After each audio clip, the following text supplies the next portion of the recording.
Welcome to the Weekly Hijack.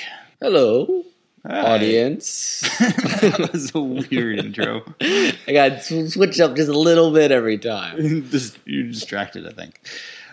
This is Once Upon a Time edition. What was the name of this episode? Broken Kingdom or The Broken Kingdom, something like that. Yeah, somewhere along those lines. Yeah. This was an enjoyable episode in a rather despicable way.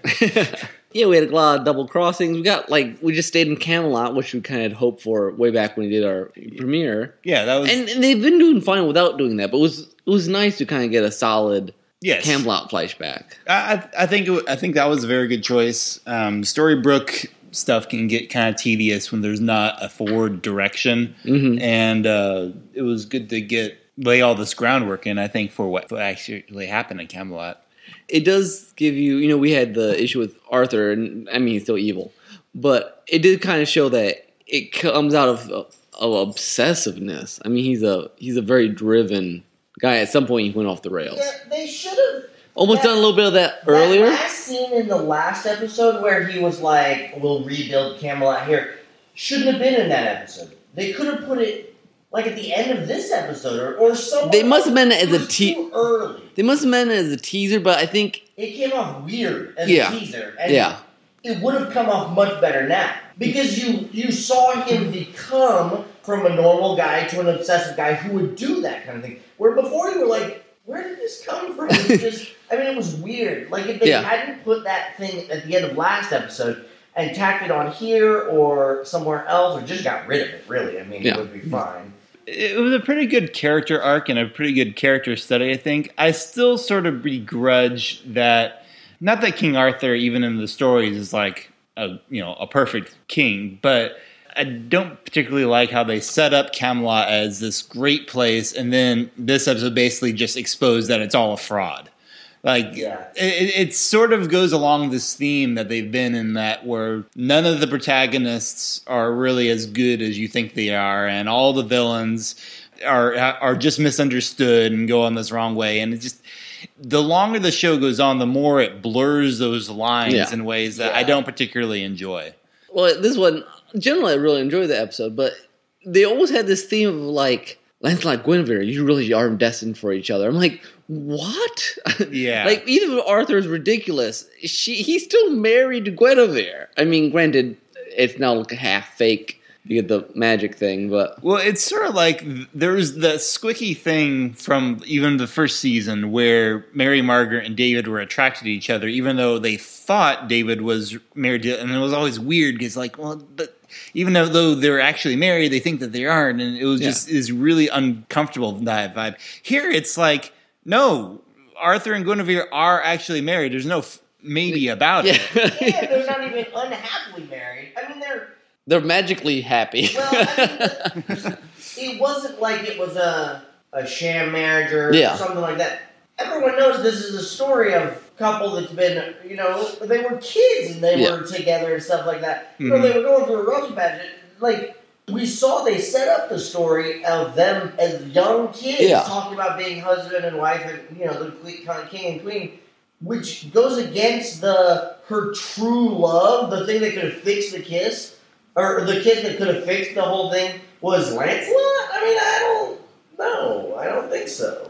Even the way they played it as they were older, it always seemed like it was a little more Lancelot and less her. Yeah, she didn't really even see him. It wasn't even really a romantic thing until like all of a sudden it's like, yeah, I'm going to leave you for this one guy that actually showed some interest in me. It's like, well, she was actually concerned. She really wanted her husband back. It wasn't like she had completely switched over. It was. Which then made the true love's kiss thing kind of weak to me. I was like, we can break this curse now. I'm like, that's really a very weak. It's such a revisionist statement. It's like no one should read the story, the legend of Arthur and Guinevere and Lancelot as if Lancelot or if Arthur had just been okay with this whole thing, Camelot wouldn't have fallen. That's not the message of that story. It's a tragedy because of all the trouble that started. When they first used the magic dust to fix their marriage, at first I'm like, wait, doesn't that like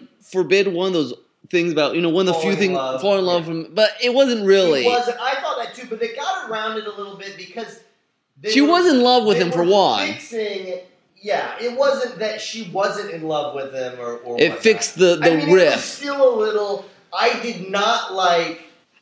I still have this little bit of potion from all these years ago, and I knew I would need it right now. After casting it on the entire kingdom. I'm like, come on. Well, and I mean, I will say, to defend it on that one note, I think it's interesting that according to Rumpelstiltskin's original description of it, these things aren't actually fixed. They just have the appearance of being fixed.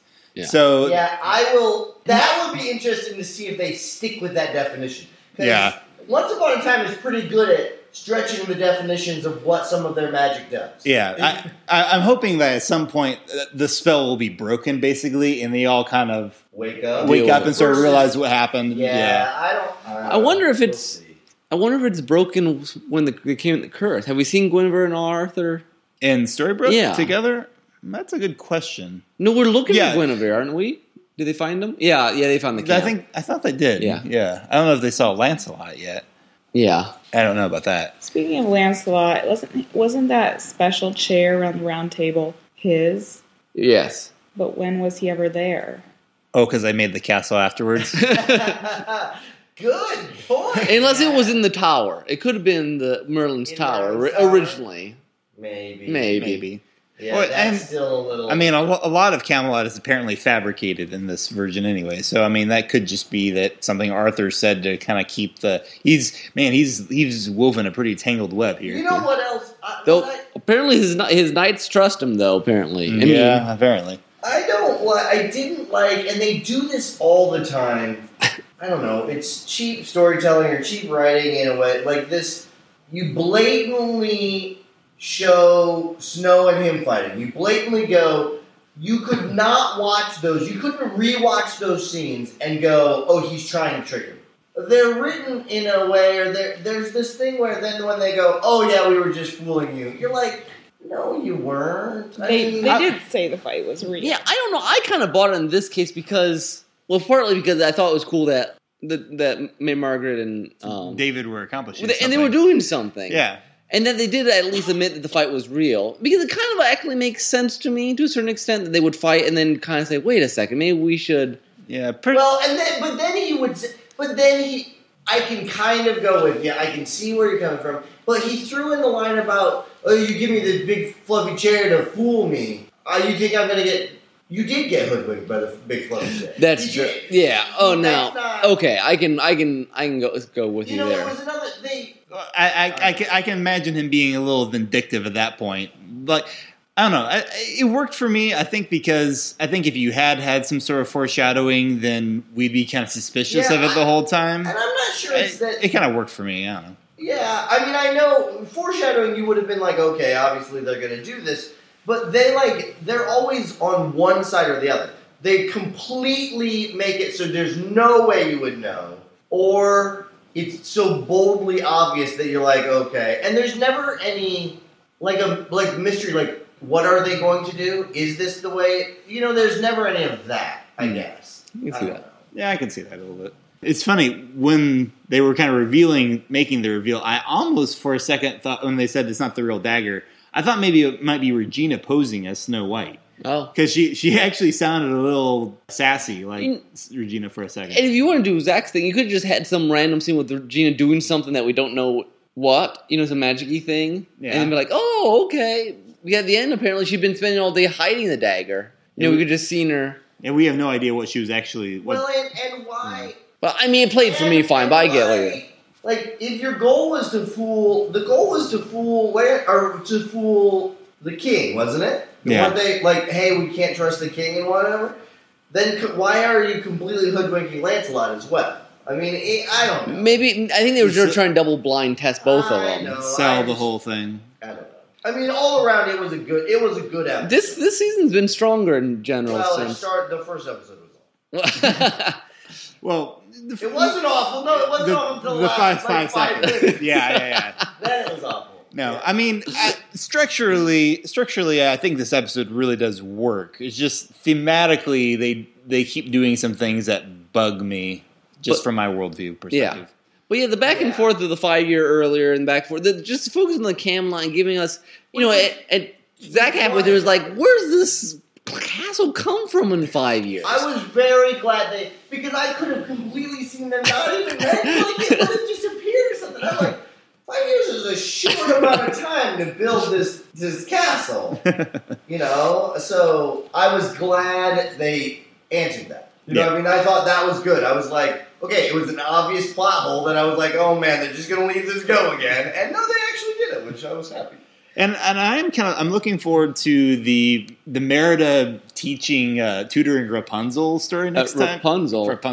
Rumpelstiltskin. What's his name? That should be lots of fun. I mean, that's an angle I have not, That's a clever idea. What I think will be interesting is how well they do. He tried not to be a coward a lot. I would be a little disappointed if he trains for a little bit and he's not a coward. You know what I mean? It's like, this coward thing he fought against for a long time. And he made horrible decisions as a coward. Life and death. Like he let his son go. I mean, things that were big things. If he just changes into this somewhat brave guy... After one training montage? Yeah, after a couple of training things, I'm going to be ticked. No, but he should... I mean, I can see him changing. I agree with you there. Earlier than before, but he's processed a lot. I know, but they have to show that properly. Yeah. If he's just like, I'm training like, I can be brave, you lost your son, you turned the bad guy like a couple of different times because of this. I'm going to be mad. But it's an interesting angle to do what we were thinking, what are we going to do with Rumple now? But it's something new. It's a growth of a different sort. Well, it's actually I haven't seen the Brave movie, so I don't know how, it comes with the name Brave or whatnot. But it's clever. You know what I mean? It's a neat... It is clever. They're doing more... I don't know. They're doing some really interesting things with Merida, it seems like. A little more subtle than some of the... some of the Frozen stuff. Subtle, but it's not been their strong suit with Disney characters. I mean, she is... I will say, much like Frozen, she does look like she's wearing some fancy cosplay, basically. It's the exact same costume. It doesn't blend so well with... Does it blend? Whenever they use the same costume, it kind of raise an eyebrow. But you got to do some of it. But you can... We'll see how long she leaves. Oh, wait, we haven't even mentioned, I know we're late, but we got to mention the Henry scene. That was my favorite. Oh, that was fantastic. Oh, man, the way Hook's look in that was just was gold. priceless. And I think this episode, Hook had a bigger smile than I ever remember seeing him have. He always had that smirk. Yeah. He legitimately big smiled a couple of times in this. You don't get to see that too often. Which you don't see very often, and then was extra sad when you think about last week's. You know what I mean? Where he was completely crushed. Yeah. And we should also point out real quick, creepy Rumpelstiltskin was creepy. They do a really good job with that, too. Yep. They've been playing most of the characters pretty well. I mean, it's fun to see almost everyone has a purpose, except Zelina somewhere. I could still... I thought for a minute she was going to be in the jail with Lancelot. Yeah. Because the we don't voice know where didn't she sound is. quite like it. I thought it might be, too. Yeah. I really think... But it's good just to bow her out. She's not going to do anything important. Yeah. As much as they've done... I mean, and they've done as a good a job as they have recently on Snow and Charming, but you could have written all these episodes without it. I mean, you really still could have. They threw them in, but I really didn't... I didn't care. And you could do the whole... And it's still, the Henry thing, I don't know if it's because of the actor or what they're doing. They haven't played him very much, which you would play... I would think, his mom's the Dark One. He would be on a mission as much as anybody would. And then be... Yeah, to try to help her. It looks like they're going to get into that some next episode. Which I'm glad, because it was he's been her sidekick the whole time, and oh, my mom's the Dark One. I'm going to go, this girl's cute, so I'm going to... Well, they were barely... Yeah, well, that's true. I think right now he's they're all doing magic stuff, Yeah. So, we'll see. But we got to wrap this up. Yeah, that was a long one. All right, so make sure you tune in to us next time at Derailed Trains of Thought, vlogspot.com. Meanwhile, this is Tim. This is Nick. Anyone else? And everyone else in the Hayden household who refuses to be acknowledged. All right, adios. Bye.